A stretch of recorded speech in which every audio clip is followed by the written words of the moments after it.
Good morning. Let me start by saying that I was just talking to Keith Lockhart about this, and this will be the 45th show here on the Hatch Shell to celebrate the 4th of July and American independence. Over the course of that 45-year period, I think it's fair to say that this has become an iconic event, and it's also been one that everybody who's involved, the folks from the private sector, the folks from the City of Boston, the folks from DCR, the folks from the Massachusetts State Police, and all the other players and participants take extremely seriously. And there's a tremendous amount of work that goes into making sure that this is the safe, fun, and enjoyable event that it's supposed to be. And it's been that way for 45 years. But part of that's because of the work that's done to plan and organize this affair and these activities, and the work that's done to follow through and execute on that. And I want to start, first of all, by thanking the BSO for the role that they've played over the past 45 years in making this tradition what it's become. Secondly, I want to thank Eaton Vance and Bloomberg for their sponsorship. Third, I want to thank the City of Boston, and especially the folks from the BPD and from the EMT, and the EMTs who are involved in this for the work they do of providing public safety and support services. And of course, I want to thank all the folks associated with environmental affairs and the folks at DCR, as well as the Massachusetts State Police for the role that they play. The most important message I would just send to all those who are planning to come is follow the directions, do the things that are prescribed for all of you in advance of this show. Come and enjoy the show, and let's make sure this is another wonderful, safe, celebratory moment here in the Cradle of Liberty on this iconic Hatch Shell to celebrate once again American independence. Thank you. Thank you, Governor. Next, our Undersecretary of Public Safety and Security, Jeannie Benicorsa-Thorpe, will say a few words. Thank you. Thank you. Thank you, Governor Baker, for giving our public safety professionals the tools they need to do their jobs and keep people safe here, tomorrow, Thursday, and every other day. I'd like to thank the Massachusetts State Police as well, and our local and federal partners from law enforcement, Homeland Security, Emergency Medical Services, Emergency Management, and our fire prevention brothers and sisters. As in the years past, visitors will see a large uniformed presence along the Esplanade. State Police will be on foot, but also on bikes, motorcycles, and horses. You'll see the Marine Unit in the water, and you'll see the Air Wing in the sky. We'll have a large plainclothes presence too. These will include troopers specially trained to spot behavioral signs and indicators consistent with potential threats and bad actors. And while these festivities begin tomorrow with the concert rehearsals, the State Police Fusion Center and the Boston Regional Intelligence Center have been for weeks collecting and analyzing intelligence and potential threats. They will continue to do through the end of the event. Whether you see them or not, these folks have one mission: to protect everyone's safety. At this stage, there is no specific threats or credible threats to the venue. All the same, our team will be operating on heightened alert posture. Our most valuable public safety asset will be the members of the public. Anyone who sees anyone or anything suspicious in the area or has any information about a threat of the event should immediately tell a uniformed officer, a police officer, or call 911. We will depend on you. If you see something, say something is the motto of the event. It's important to note in advance that about road closures, voting restrictions, and what will and will not be allowed on the venue. All of these details will be on the State Police Facebook and Twitter pages, as well as the other agencies' partner websites. It's important to note that before you come to the venue. Absolutely no drones will be allowed over the site on the 3rd or 4th. Air traffic control at Logan Airport will not authorize any private drone use in the area during the time, and the FAA has issued a temporary flight restriction for any unmanned aircraft systems. I have to be clear about this.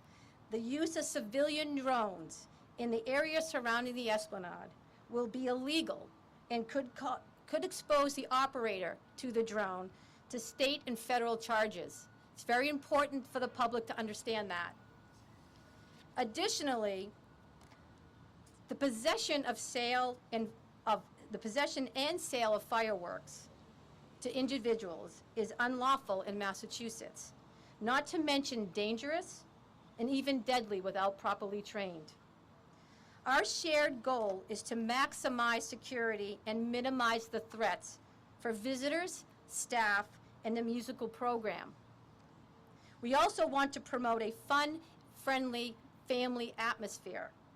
This is a major event from a public safety perspective, but first and foremost, as the governor mentioned, it's a celebration. Let's make sure that we stay safe, successful, and have a terrific event. Again, if you see something, say something. Thank you. Thank you, Undersecretary. Now turn it over to Boston EMS Chief James Hooley. Thank you, Madam Secretary, Governor Baker, and all of our partners in public safety and with the POPs and Boston's 4th of July. On behalf of Boston EMS and all the men and women who work there, I want to thank you for inviting me down to speak, but also wish everybody a happy Independence Day as it's coming up. This is one event that we are so happy to always be involved in. We have over 800 special events in Boston that of various sizes every year that we have to provide EMS coverage for. But this is really the jewel. This is it's such a great day. Our personnel love coming down, and for the most part, it is such a good family event that just even interacting with the public, it's something that we look forward to. And really, it's not a detail we have trouble filling, to be honest with you. So with that in mind, I was going to tell you that we have extensive plans for coverage down here because we do anticipate larger crowds as the day grows on.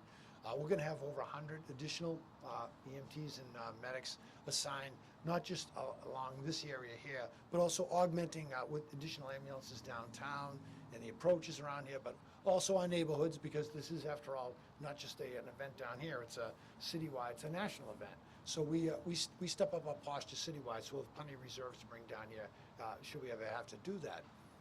We're going to have EMTs down here on bicycles, on John Deere Gators, so we can get around. And in the thicker crowd areas, we use proceed-out teams, where we go out coordinating all our actions with our public safety partner to the UCC that's set up across the way at Fisher College.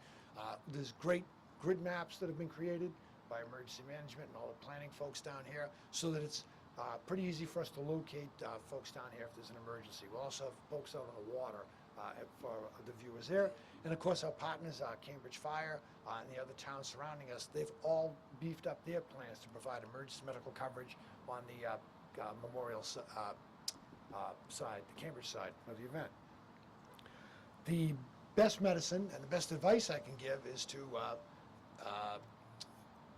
for participants who are coming down here, yes, to enjoy themselves, but also if you can try to avoid wind up having to be in an ambulance or an emergency room. And some of that can be pretty simple. It can be really hydrate, push the water, not the alcohol, and really try to stay out of, try to avoid long periods in the sun, unless you've got the hat, the umbrella or something, because a lot of people do come down for the day.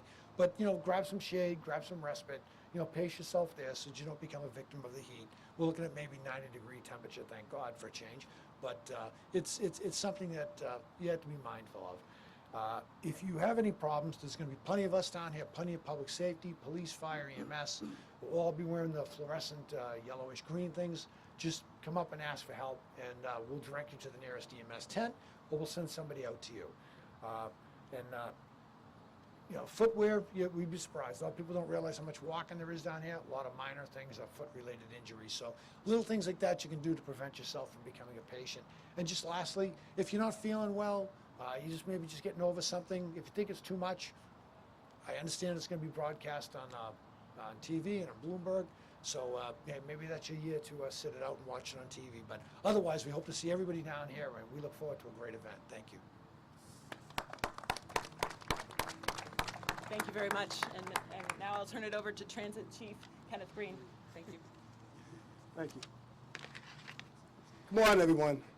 Thank you for being here. I always want to thank the media in helping us to get our message out to the public on public safety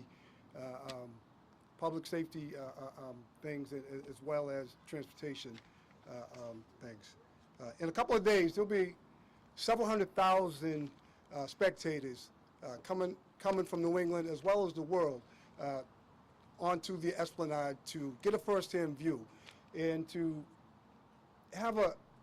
be part of a rich tradition.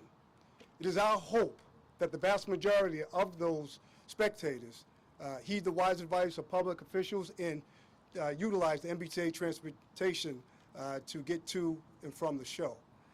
In regards to service on the 3rd and 4th, service on MBTA July 3rd will operate on a regular weekday schedule. Subway service on July 4th will operate on a Sunday schedule until 2 p.m. After 2 p.m., subway service will increase to rush hour service in order to accommodate the expected large volume of people coming to view the show and the fireworks. It's important to know, if public safety dictates, Charles MGH Station is subject to be temporarily closed or have service bypassed. Again, that's only if public safety issues should arise. Also on the 4th, commuter rail service will operate on a Saturday schedule, and the last train may be delayed, have a delayed departure time. At 9:30 p.m., all fares will be waived. If more information is needed, please access our website at mbta.com. With that being said, I want to remind everyone that this is a family-oriented event. To please be courteous to one another, and especially mindful of those with young children, the elderly, and people with disabilities as you utilize the MBTA transportation system.